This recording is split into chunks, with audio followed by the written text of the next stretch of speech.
감사합니다. 할렐루야. 여러분 모두를 주님의 이름으로 사랑하고 축복합니다. 환영해 주셔서 너무 감사합니다. 부족한 저를 이 귀한 강단에 세워주신 하나님께 영광을 돌려드립니다. 또 귀한 강단에서 말씀을 전할 수 있도록 허락해 주신 우리 고성래 담임 목사님과 당회원 장로님들께 깊이 감사를 드립니다. 저는 12년 전에 대전 서구 갈마동의 삼각교회에 임대해서 하늘사랑교회를 개척했습니다. 12년째 목양하고 있습니다. 교회를 이제 개척했을 때 뭐 이렇게 대단한 팀이 있어서 교회를 개척하는 것이 아니고 당시 79세 되셨던 노 권사님, 할머니 권사님 한 분하고 저희 부부가 교회를 개척했어요. 그 권사님이 참 성실하게 충성스럽게 눈물을 뿌리고 기도하시다가 작년에 코로나 기간 중에 코로나를 얻어서 주님 품에 안기셨어요. 그래서 그 할머니 권사님하고 제 아내하고 저하고 그렇게 셋이 건물을 임대해서 예배를 드리고 교회를 개척했습니다. 이게 얼마나 외롭던지요. 예. 그 교회를 개척하니까 가장 힘든 게 외로운 거예요. 물론 권사님이 계시니까 감사한데 그래도 좀 함께 예배할 수 있는 사람이 있으면 좋겠다. 좀 이렇게 사람들이 드나들고 득실득실거리고 웃음소리도 좀 들리고 찬송소리도 좀 크게 들리면 좋겠다. 항상 그런 좀 아쉬운 마음이 있어요. 그래서 이제 교회를 개척하고 열심히 전도지를 만들어서 길에 나가서 노방전도를 몇 달을 했습니다. 그런데 몇 달 만에 드디어 한 이제 아주머니 한 분이 전도지를 받고 교회에 오시겠다고 약속을 했어요. 얼마나 기쁘든지 몰라요. 정말 주일이 됐는데 그분이 정말 이렇게 오랜만에 그분도 이제 교회에 발걸음을 내딘 거죠. 전도지를 받고. 그리고 이제 예쁘게 이렇게 정장을 차려입고 예배당 문을 주일 오전에 딱 열고 들어오셨어요.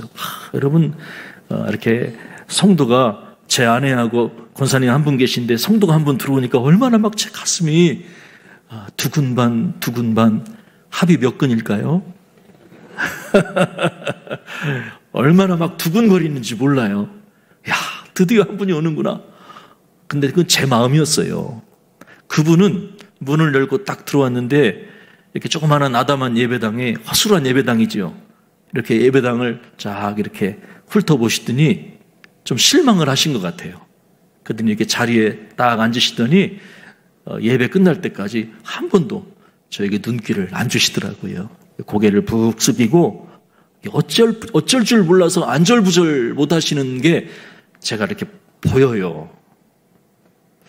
왜 그랬을까를 생각해 보니까 너무 성도가 없으니까 이분이 이렇게 목사하고 자기하고 예배를 드리는 것처럼 느낀 거잖아요. 좀 이렇게 사람이 있어야 좀 편안한데 새 가족이 오랜만에 왔는데 자기밖에 없고 할머니 한 분밖에 없으니까 굉장히 낯설었던 것 같아요. 지금 생각해 보면.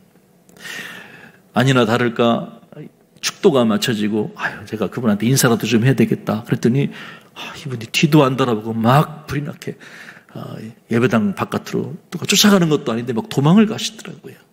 그리고 연락이 딱 끊겼어요. 그때 제 마음이 얼마나 슬프고 무겁고 괴로웠는지 몰라요. 어떻게 이렇게 한 분이 오셨는데 이렇게 눈길 한 번 안 주고 그냥 매정하게 가시나? 나는 뭐지? 난 지금 뭐 하고 있지? 우리 교회는 뭐지?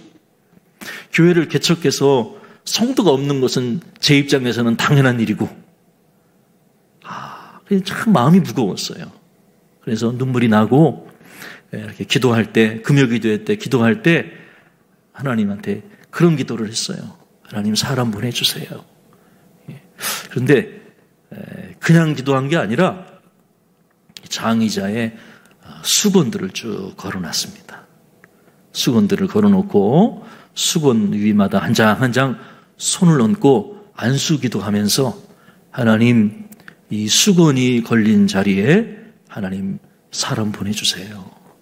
그리고 이 사람이 하나님을 예배할 수 있는 예배자가 되게 도와주시고 저와 함께 동역해서 건강한 교회를 세워갈 수 있도록 일꾼으로 세워주세요. 하고 이렇게 수건들을 쭉 걸어놓고 매번 모일 때마다 이렇게 제가 안수하면서 눈물을 뿌려가면서 기도했던 기억이 납니다. 참 감사한 것은 12년 이렇게 흐르면서 한 명 한 명 응답이 되더라고요. 하나님께서 한 명 한 명 기도의 씨앗을 하나님이 기뻐 받으시고 한 사람 한 사람 보내주셨는데 제가 확신하기는 그 수건 숫자보다는 많이 온 것 같아. 할렐루야. 지금 너무 행복하고 외롭지 않고 함께 할 수 있는 성도들이 있어서 너무너무 감사하고 식사할 때 그래도 식당 그득 차요. 그래서 얼마나 행복하게 예배하고 교제하고 있는지 몰라요. 제가 이렇게 교회 주보랑 이렇게 쭉 데이터를 뽑아봤어요.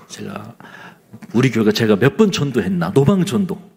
그랬더니 한 520회 정도 전도를 나갔더라고요. 그래서 이제 코로나 기간에는 한 3년 정도는 전도를 쉬었는데 그 기간 빼고 한 520회 정도 전도를 나가고 나갈 때마다 사진을 찍고 소감을 적고 기도 제목을 적어서 이제 교회 카페, 인터넷 카페에다 쭉쭉 올려놓은 데이터가 한 520회 정도 됩니다. 여러분, 요즘에는 그래도 우리 권사님 3분 나오세요. 전도할 때.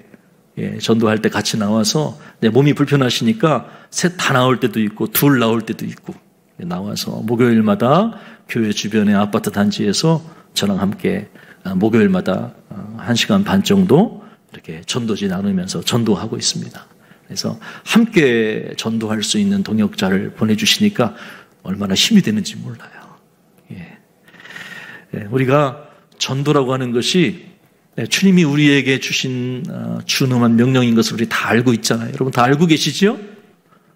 맞아요. 저는 이렇게 목양하면서 성도들이 전도하는 일에 관심을 갖고 있다는 것은 알고 있어요.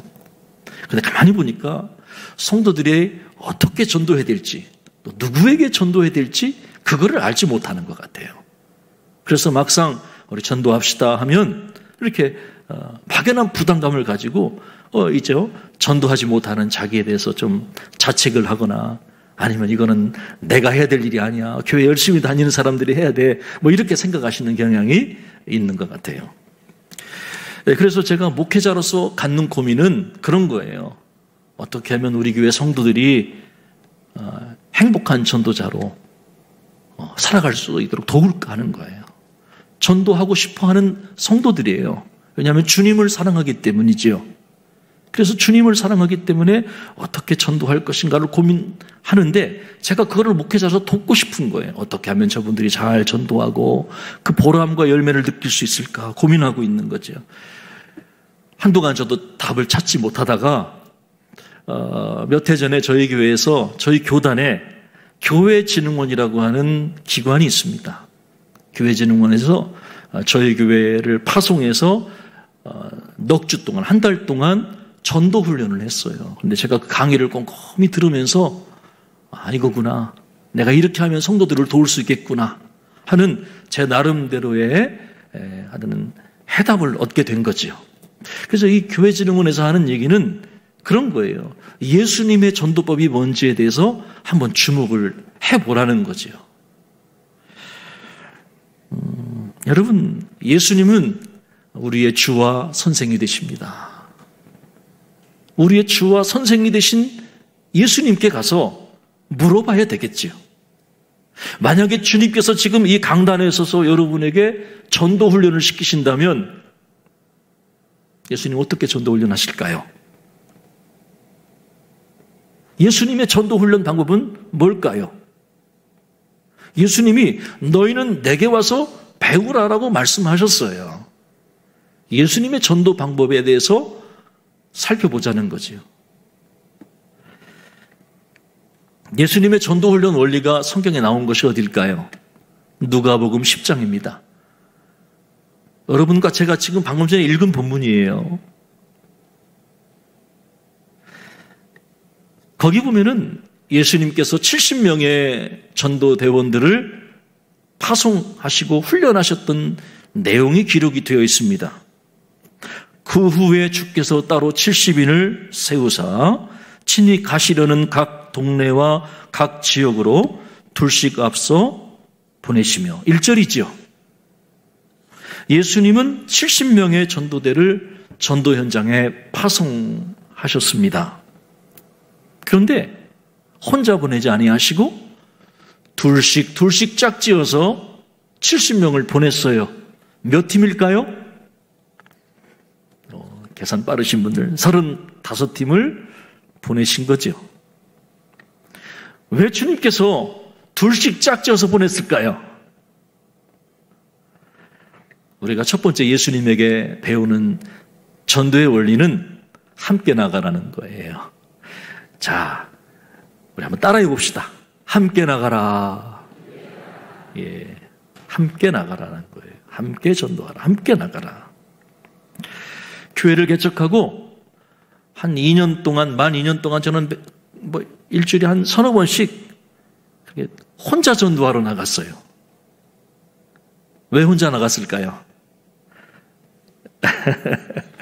저희 교회 전도하러 나갈 사람이 없으니까 혼자 나간 거죠? 혼자 나갔어요. 그런데 있잖아요. 얼마나 외로웠는지 몰라요. 이 위축이 돼요. 이제 제가 이렇게 자주 전도하러 나가니까 이제 동네 분들이 저렇게 좀 자주 마주칠 거 아니에요. 그리고 딱 보면은 왜 목사님 것처럼 보이잖아요. 그죠? 그래서 저 목사님인가 보다. 누가 먼저 알아보냐면 다른 타교의 신자들이 먼저 저를 알아보더라고요. 왜냐하면 제가 여기저기 다니지 않고 그 아파트 정문에 늘 다니던 제가 한 곳을 딱 정해놓고 늘 거기서 전도했거든요. 동일한 시간에 똑같은 이제 장소에서 이렇게 복음을 전하는 거예요. 전도지를 나누는 거예요. 그러니까 사람들이 또 나왔구나. 이게 이제 한 2년간 계속 매주 하니까 저를 사람들이 이제 목사인 거를 얼추 눈치로 알아보게 됐어요. 그러면서 길 건너 장로교회 권사님이 목사님 이렇게 매주 혼자 전도하러 나오시니까 참 은혜가 되고 도전이 됩니다. 할렐루야. 참 은혜로운 분이시죠? 저를 격려해 주셨어요. 그런데 어느 분은 저에게 와서 어느 날 그러는 거예요. 목사님 왜 맨날 혼자 전도하세요? 목사님 교회는 성도 아무도 없어요? 하고 약간 가시가 돋친 말을 저에게 해 주셨어요. 물론 이제 그분은 그런 의미가 아니었겠지만 제 나름대로는 그렇게 받아들였어요. 그렇구나. 교회 다니는 분들도 저를 이렇게 가난한 목사, 성도 한 명 없어서 맨날 이렇게 혼자 전도하는 불쌍한 목사, 이렇게 보는구나. 이상하게 그때부터 다른 사람들이 나를 어떻게 생각할 것인지 조금 이렇게 의식이 되고 그랬어요. 큰 교회 부목사 생활을 할 때는 교회마다 전도 특공대가 있고 전도대원들, 그리고 그 지역에서 이렇게 건물이 잘 세워져 있어서 어느 교회 부목사입니다 하면 그래도 지역 주민들이 좀 그래도 그러세요 하고 이해도 하고 또 저도 위축이 되지 않았어요. 함께 전도하러 나갈 분들과 함께 나가면 되는 거니까. 그런데 교회를 개척하고 보니까 막상 혼자 전도하러 나가야 되고 또 사람들이 나를 상도 한 명도 없는 개척교회 목사라는 그런 시각으로 나를 보는구나 하는 마음이 굉장히 힘들어졌어요. 그러면서 매주 나가던 전도가 격주로 나가고 3주에 한 번 나가고 띄엄띄엄 나가기 시작하더니 나중에는 전도 나가는 것보다 교회 안에 그냥 머물러 있는 시간들이 더 늘어나게 됐어요. 그런데 문제는 그래도 매주 전도하러 나갈 때는 이게 제 안에 야성이 생겼어요. 이번 주일날 혹시 전도지 받은 분 중에 우리 교회 문을 이렇게 들어오실 분이 계시지 않을까? 나름대로 이제 그런 기대감이 있었어요. 그래서 매 주일이 기다려졌어요. 혹시 새가족이 가끔 새가족이 오거든요. 그런데 전도를 쉬다 보니까 주일이 기다려지지가 않아요. 그리고 새 가족도 안 와요.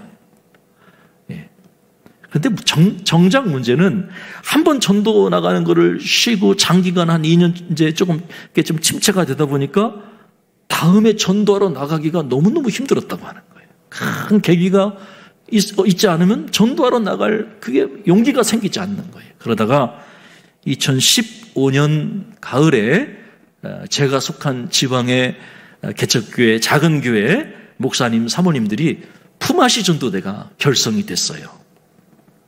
여러분, 품앗이 뭔지 아세요?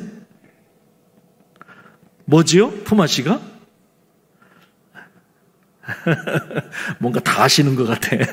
그렇죠? 농번기 때 우리 조상들이, 선배님들이 이렇게 돌아가면서 일해주는 거죠. 한 주는 어떤 집에 가서 도와주고, 또 다른 집 가서 도와주고, 또 그분들이 다음 주에는 우리 집 와서 도와주고. 그게 이제 품앗이의 전통, 아름다운 전통이잖아요. 제가 이렇게 비슷한 시기에 우리 지방의 교회를 개척한 목사님들, 사모님들 보니까 다 저랑 비슷하더라고요. 왜냐하면 다 이렇게 교회당, 성도들이 고만고만해서 평일날 전도하러 나올 목사님, 성도들이 없어요. 그러니까 다들 전도를 쉬고 있는 거예요. 그래서 우리 그러지 말고 우리 목사님, 사모님들이 좀 모여서 한 주는 어느 교회 가서 전도해주고, 그 다음 주에는 다른 교회 가서 전도해주고, 또 그 다음 주에는 우리 교회 가서 전도해주고, 우리가 이제 품앗이처럼 서로 좀 이렇게 세 교회만 연합해도 벌써 6명이잖아요. 그죠? 우리 붕어빵도 굽고 겨울에 한쪽에서 기타도 치고 전도지도 나누고, 좀 작은 교회지만 좀 뻑적지근하게 우리 사람 좀 모여서 뭐 3주에 한 번씩이라도 전도하면 안 될까요? 그게 그런 의도로 의기투합이 됐어요. 참 귀한 마음이지요. 그게 저희들 동기부여가 된 거예요. 그래서 쭉 이렇게 돌면서 전도하게 됐어요. 참 감사하게요. 이게 코로나 전까지 저희들이 400회 전도 모임이 진행이 됐어요. 감사하죠. 목사님들, 사모님들이 이렇게 마음을 모아서 400회 전도한다는 게 쉽지가 않거든요. 그런데 함께 의지하고 가서 전도하면 혹시 연결되면 그 교회 소개해 주는 거니까 그렇게 해서 좋은 마음으로 서로 이렇게 전도할 수 있는 동력을 얻게 됐어요. 저도 맨 처음에는 일주일에 화요일 날 전도하다가 함께 하니까 즐거워요. 다른 목사님한테, 목사님, 우리 일주일에 2번 전도하면 안 될까요? 그래서 금요일 날도 또 전도하게 됐어요. 일주일에 2번 하게 된 거죠. 함께 하니까 즐거워요. 그래서 나중에는 제 아내 평일날 직장 생활하고 토요일 날 쉬는 날 이용해서 여보, 우리 함께 전도합시다. 그래서 제 아내하고 토요일 날에는 또 아내하고 또 전도, 일주일에 3번 전도하게 된 거죠. 화요일 날, 금요일 날, 토요일 날 이렇게 계속 전도하게 됐어요. 여러분, 전도하니까요, 매주 전도하러 나가니까 뭐가 필요하잖아요. 전도 물품이 필요하지 않겠어요? 그러면 주일날 모여서 어떡하죠? 성도들과 함께 모여서 뭐 건빵도 젓고 강냉이도 만들고 이렇게 해서 주일날 예배드리고 이렇게 식탁 깔고 모여서 같이 전도용품을 이렇게 만들게 됐어요. 그러면서 성도들이 그래요. 목사님, 우리 교회는 잘 됩니다. 목사님 어려워도 조금만 견디세요. 우리 교회는 영혼 사랑하는 교회고 반드시 하나님이 하나님 사람 보내주실 겁니다. 이런 이제 성도들이 교회 부흥에 대한 긍정적인 반응을 이렇게 보이게 되고 저를 격려해 주시는 성도들로 변화가 됐습니다. 무엇보다 가장 큰 변화는 제 자신의 변화예요. 매주 이렇게 전도하니까 있잖아요. 신기한 건 전도에 대한 두려움이 사라지게 됐어요. 그전에는 목사여도 전도하기가 굉장히 쉽지 않았거든요. 한번 나가니까 굉장히 전도하는 것이 행복하고 어렵지 않게 됐어요. 물론 오해는 하지 마세요. 제가 이렇게 행복하다고 그래서 여러분 매번 행복하거나 매번 구령의 열정으로 가득했던 것은 솔직히 아니에요. 어떤 날은 오늘은 좀 쉬고 싶어. 몸이 컨디션이 안 좋고 또 영적으로도 굉장히 힘들어. 그런 날이 있었거든요. 그래도 나가야 돼요. 왜? 혼자 전도하는 게 아니고 다른 목사님들과 약속이 돼서 함께 전도하는 팀워크가 있기 때문에 제가 전도를 빠지면 다른 분들이 불편해하시잖아요. 그래서 함께 이렇게 소그룹으로 전도를 나가게 된 거죠. 그러면서 제가 전도자의 영성으로 무장되게 됐습니다. 할렐루야. 이럴 때 좀 아멘 크게 해주시면 좋겠어요. 할렐루야. 예. 여러분이 저를 축복할 수 있는 건 아멘이에요.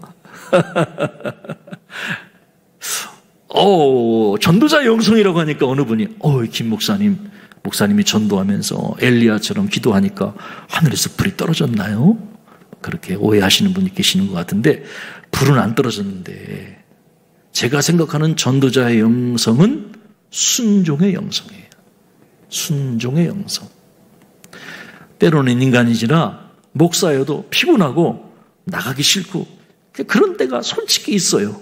그래도 그냥 순종하는 마음으로, 왜냐하면 함께 하니까 나가게 된 거예요. 한 번, 두 번 나가게 되고. 근데 여러분 참 희한한 건요, 전도라고 하는 거는 나가기가 어렵지 한 번 나가고 나면 엄청난 일들이 있어요. 하나님이 전도하게 하세요. 하나님이 하시는 일을 기대하게 돼요. 저는 전도 현장에 나가서 전도지를 나누면서 기도해요. 그리고 찬양하고 길거리에서 예배해요. 물론 소리 내지 않고 속으로 하죠. 1시간 정도 이렇게 전도지를 나누면서 사람들이 오고 갈 때 전도하고, 예수님 믿으세요 웃으면서 전도지하고, 사람들이 오지 않을 때는 그냥 기도하고 하나님 찬양하고, 그냥 제 나름대로 늘 일주일에 한 번씩 서 있는 그 자리가 길거리에 제 예배 현장이 되게 됐어요.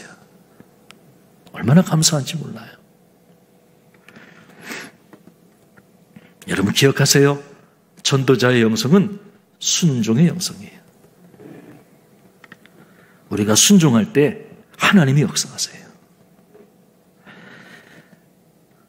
전도를 어떻게 하면 잘할 수 있을까를 고민하지 마시고 어떻게 하면 내가 주의 말씀에 순종할까를 고민해 보세요.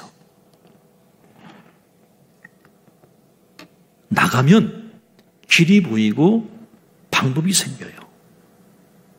씨를 뿌리는 마음으로 나가면 그곳에서 하나님을 예배하고 그 지역을 품으면 나는 하나님의 거룩한 전도자의 사명을 감당하는 거예요. 예수님께서 제자들을 둘씩 짝지어서 보내주셨잖아요. 함께하는 기쁨, 코이노니아의 기쁨을 누리게 하시기 위해서 그들을 보내신 거죠. 여러분에게 묻고 싶어요. 여러분 매주 정해진 여러분만의 전도 현장이 있나요? 부담 팍팍 주네. 웃으면서 부담 주네. 여러분 함께 영혼을 작정하고 함께 기도할 수 하는 코이노니아 소그룹을 가지고 계세요? 품어야 돼요. 영혼을 작정하고 품으셔야 돼요. 전도는 혼자 하는 게 아니라 함께 하는 거예요. 두 번째 원리, 예수님에게 배우는 두 번째 원리는 준비된 사람을 찾으라 하는 거예요. 자, 따라합시다. 준비된 사람을 찾으라. 5절 6절 한번 읽어볼까요? 5절 6절 읽겠습니다. 시작. 어느 집에 들어가든지 먼저 말하되 이 집이 평안할지어다 하라. 만일 평안을 받을 사람이 거기 있으면 너희의 평안이 그에게 머물 것이요 그렇지 않으면 너희에게로 돌아오리라. 아멘. 여러분 예수님께서 전도자가 어느 집에 들어가거든 뭐라고 말하라고 말씀하셨지요? 이 집이 평안할지어다 라고 빌라고 그랬어요. 만일 그 집에 평안을 받을 사람이 있으면 그 사람에게 평안이 임해요. 그런데 만일 그 집에 빌어준 평안을 받을 사람이 없으면 내가 빌어준 그 평안은 누구에게로 가요? 도로 내게로 온다는 거예요. 우리가 빌어준 축복과 평안은 하나도 땅에 떨어지지가 않는 거예요. 여러분 모두를 예수님의 이름으로 축복합니다. 축복합니다. 아멘 하시네요. 여러분이 평안을 받을 사람들인 거예요. 왜요? 제가 여러분은 주님의 이름으로 축복합니다 하니까 여러분들이 아멘 하고 받으셨잖아요. 충청도 스타일로 점잖게 받으셨어요. 아멘. 저도 충청도거든요. 대전이니까. 예.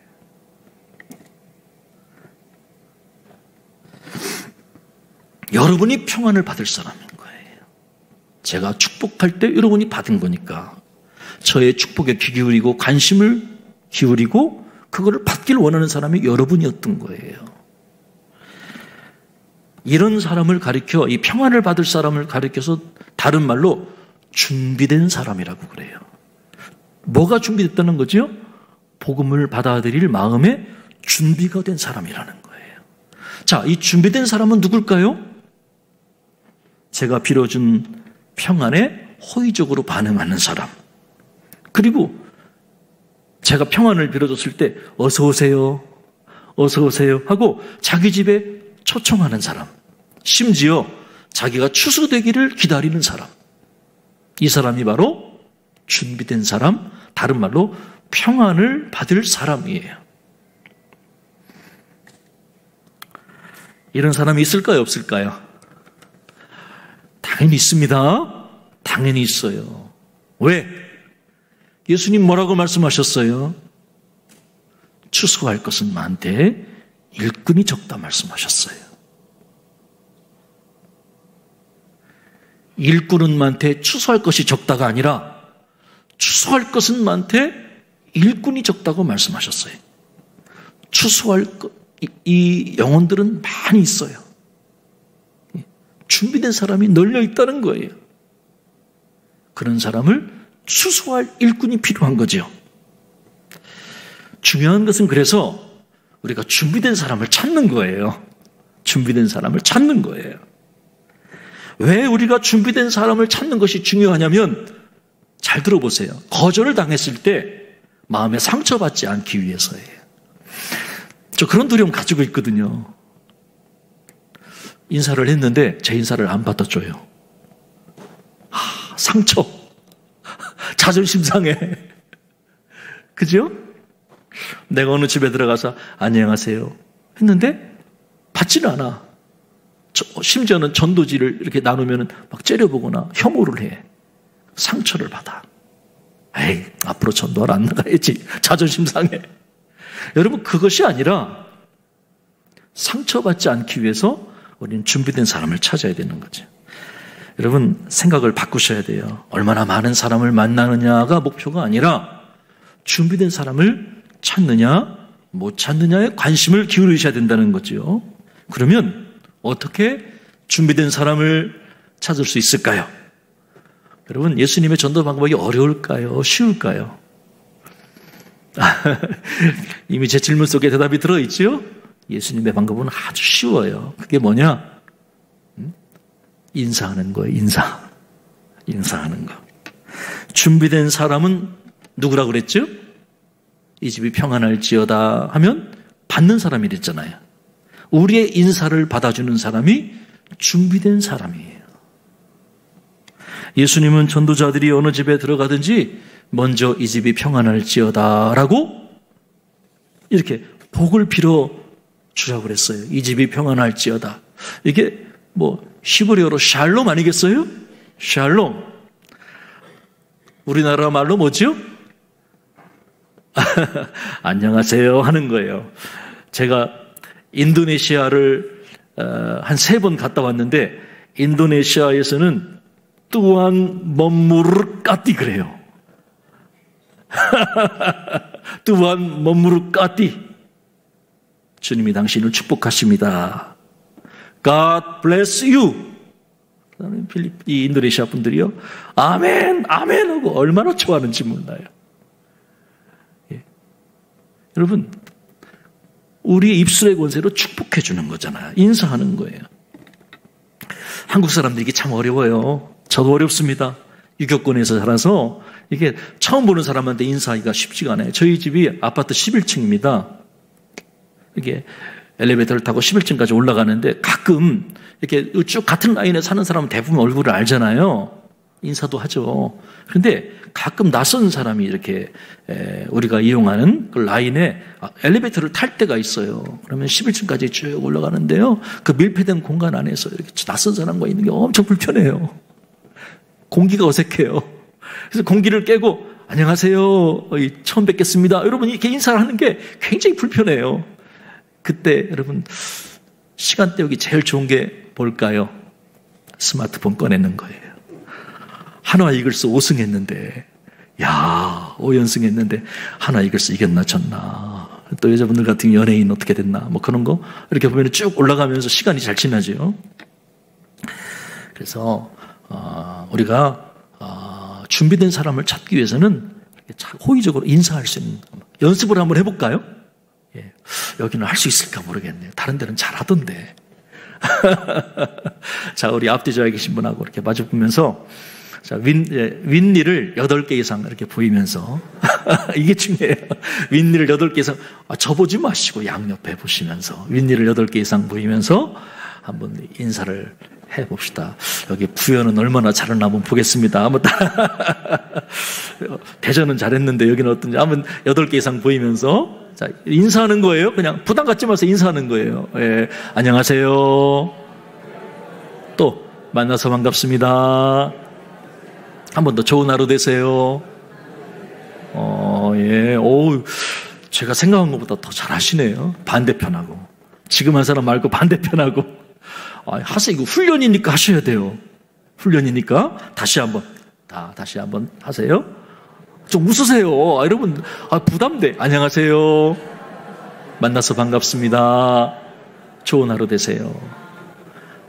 참 잘하네요. 진짜 잘하네요. 역시 뭔가 저력 있는 교회는 다른 것 같아요. 하라니까 마스크까지 벗으시고 막 하시는 것 보니까 적극적이네요. 예, 너무 잘하셨어요. 여러분 어떠세요? 인사하니까 즐거우시죠? 벌써 서먹서먹한 게 많이 줄어들고 분위기가 확 올라왔어요. 저도 이제 좀 설교할 때 탄력이 붙을 것 같아요. 여러분 중요한 거는 이렇게 마음을 담아서 인사해 보세요. 이렇게 교회 분위기가 좀 따뜻하고 여러분 때문에 이 부여가 좀 인사 잘하는 도시가 됐으면 좋겠어요. 그죠? 여러분 얼굴이 전도지거든요. 이렇게 인사하세요. 예, 하세요. 이렇게 만약에 여러분이 인사했어요. 안녕하세요. 그냥 그렇게 인사했어요. 그런데 그분이 반갑습니다. 아이고 어디서 오셨어요? 뭐 이렇게 좀 긍정적으로 반응하면 어떻게 될까요? 이 사람은 준비된 사람일 가능성이 높은 거죠. 그죠? 그러니까 좀 대화를 이어가시면 되는 거지. 그런데 안녕하세요 인사했는데 위아래를 이렇게 훑어보면서 정색을 하면서 누구세요? 머릿속으로 말은 하죠. 어디서 굴러온 돌멩이가 뭐 이렇게 생각. 예를 들어서 이렇게 경계심을 표현을 해요. 그럼 여러분 어떻게 될까요? 예, 그때는 그냥 상처받지 마셔야 돼요. 이 사람이 아직 마음의 준비가 안 됐구나 생각하고 예, 부유중앙께서 왔는데요. 좋은 하루 되세요. 그냥 이렇게 자연스럽게 웃으면서 넘어가시면 됩니다. 상처받으시면 안 돼요. 하나님께서는 순종하는 여러분에게 반드시 준비된 사람을 붙여주실 거예요. 붙여주십니다. 반드시 붙여주십니다. 하나님이 하시거든요.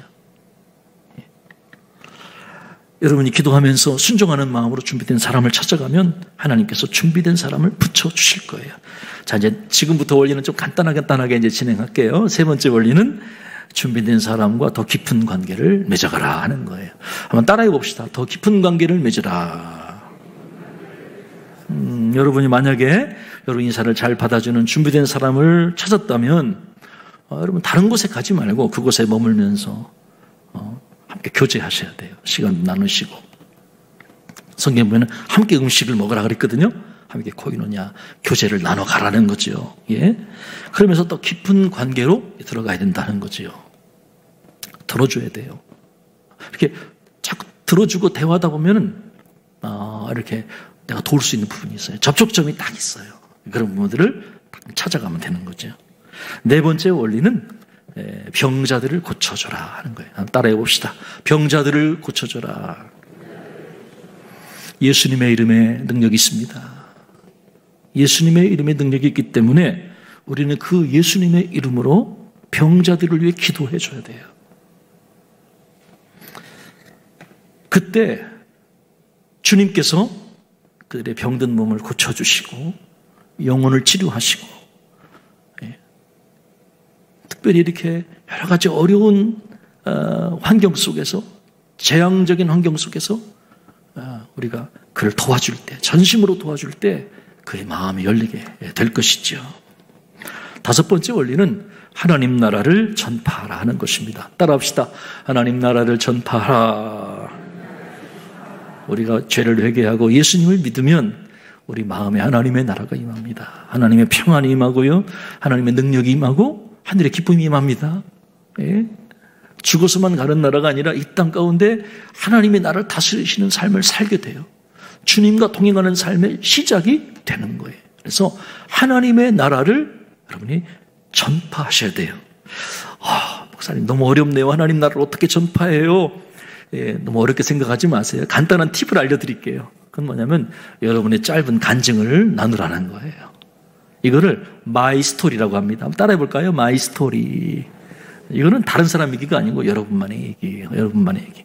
내가 예수님 믿기 전에는 이랬는데 어떤 계기로 내가 예수님을 믿게 됐습니다. 그런데 예수님을 믿어보니까 제 삶에 이런 변화들이 일어나고 있고 일어났습니다. 길지 않아도 돼요. 한 3분 정도의 여러분만의 짧은 여러분만의 마이 스토리, 여러분만의 간증, 다른 사람 얘기가 아니라 여러분의 얘기를 하셔야 되는 거죠. 그때 공감대가 형성되고 그들을 주님께 이끌게 되는 도구가 될 거예요. 그런데 여러분 이렇게 짧은 간증이 마이 스토리를 처음 만나는 처음부터 이렇게 막 하는 게 아니에요. 잘 감춰뒀다가 이렇게 뭐죠? 관계가 잘 깊어지고 그를 위해 기도해주고 이제 그를에게 하나님 나라를 전파할 때쯤 이렇게 무르익었을 때 여러분의 마이 스토리, 여러분의 간증을 그들에게 나눠주는 거예요. 그때 그가 주님 앞에 인도될 거예요. 자, 마지막 원리는 힘내세요. 마지막이니까 예수님께 보고하고 평가받으라. 따라할까요? 예수님께 보고하고 평가받으라. 예, 그래요. 잘하셨어요. 자, 첫 번째 원리부터 여섯 번째 원리를 제가 쭉 설명해 드렸어요. 여러분 다 기억하세요? 기억하는 사람은 천재. 기억하지 마세요. 여러분 시험 보는 거 아니잖아요. 이번 주일날 시험 보나요? 네, 그런 거 기억할 필요 없어요. 근데 한번 생각해 봅시다. 이 6가지 원리를 여러분들이 이렇게 순서대로 기계적으로 이렇게 해야 되는 건가요? 그럴 필요 없어요. 왜냐하면 어떤 사람은 이미 충분히 여러분 직장이나 이웃과 만나면서 관계가 이미 충분히 무르익은 사람들이 있잖아요. 그런 분들을 위해서는 그들의 말을 들어주고 그들을 위해 기도해주고, 아니면 심지어 이렇게 관계가 다 추수되기를 원하는 사람들은 그냥 그에게 예수님을 영접할 수 있는 하나님 나라를 전파하시면 돼요. 주 예수를 믿으라.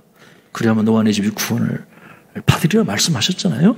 그런 분들에게는 추수하시면 되는, 그냥 예수님을 소개해주고 영접 기도를 따라할 수 있도록, 교회로 초청할 수 있도록 그렇게 하시면 되는 거죠. 그래서 여러분들이 이런 6가지 관계들을 참조하셨다가 성령의 지혜를 구하면서 하나님, 이 사람에게는 내가 어떻게 예수님을 전하게 될까요? 성령께 물어보면서 각 사람에 맞춰서 여러분들이 복음을 전도하시면 되는 거죠. 자, 이제 제가 말씀을 마무리하면서 2가지 간단한 교훈을 여러분에게 이제 정리하고자 합니다. 첫째는 전도는 과정이기 때문에 여러분들이 전도하다가 결코 낙심해서는 안 된다는 거예요. 전도는 과정이에요.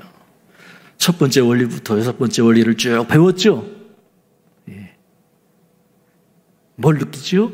한 사람이 주님 앞에 돌아오기까지의 많은 시간과 노력과 눈물이 필요하다는 것을 우리는 깨닫게 되는 거죠. 한 사람이 예수님을 믿고 예수님을 딱 결신하는 것은 순간적인 사건이에요. 그러나 그 순간적인 사건이 이루어지기 전에는 많은 과정들이 밑거름이 되어 있다는 거예요. 누군가는 기도하고 누군가는 씨를 뿌렸기 때문에 내가 거두기도 한다는 거예요. 사랑하는 여러분, 기억하세요. 바울이 그런 얘기하죠. 나는 심었고 아볼로는 물을 주었으되 오직 하나님께서 자라게 하시나니, 그런즉 심는 이나 물 주는 이는 아무것도 아니로되 오직 자라나게 하시는 분은 하나님뿐이니라. 누군가는 심어야 돼요. 누군가는 물을 줘야 돼요. 누군가는 거둬야 돼요. 기억하세요. 씨 뿌리는 이나 물 주는 이나 추수하는 자는 아무것도 아니에요. 오직 그 영혼을 자라나게 하시는, 추수의 열매를 거두게 하시는 분은 오직 하나님이라고 하시는 거예요. 그러므로 여러분이 누군가에게 복음을 전했고 교회로 인도하기 위해서 노력했지만 보이는 성과가 없다 할지라도 여러분 불평하거나 낙심하지 마셔야 돼요. 제가 좋아하는 찬양, 주 안에서 인내하라. 주 안에서 인내하셔야 돼요. 우리가 선을 행하되 낙심하지 말지니 포기하지 아니하면 때가 이름에 거두리라 약속해 주셨기 때문이죠. 끝으로 여러분은 전도자의 상급을 받으셔야 돼요. 기대하셔야 돼요. 전도자의 상급을 바라보셔야 된다는 얘기예요. 물어봅시다. 전도자의 상급이 뭔가요? 예수님의 이름으로 귀신이 떠나가는 것도 상급은 맞아요. 귀신의 권세를 제어할 능력을 받는 것도 전도자의 상급은 맞아요. 그런데 전도자에게 주어지는 가장 큰 상급이 뭔지 아세요?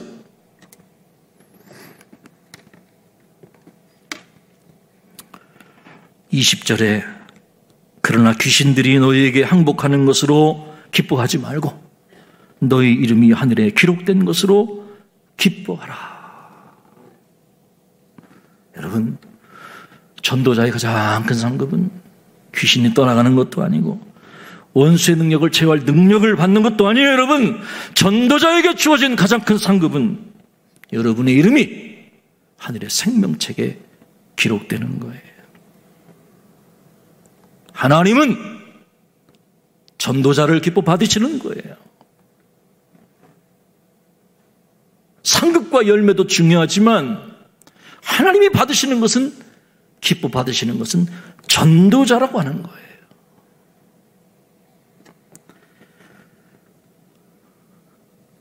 몇 해 전에 금식 기도를 한 적이 있습니다. 교회를 위해서 금식했어요. 간절히 금식하고 기도하고 마지막 날 40일째가 되는 날 새벽에 하나님께서 꿈으로 저를 위로해 주셨어요. 한 목사님이 아주 인자한 모습으로 나타나서 꿈에 40일째 되는 날 새벽이에요. 꿈에 김 목사님, 하나님께서 김 목사님을 기쁘게 받으셨습니다. 그렇게 말씀 전해줬어요. 얼마나 꿈인데 기뻤는지 몰라요. 그리고 그 꿈에 나타난 목사님이 저에게 뭔가를 지시했어요. 김 목사님 어딘가를 꼭 가셔야 됩니다. 꿈 얘기입니다.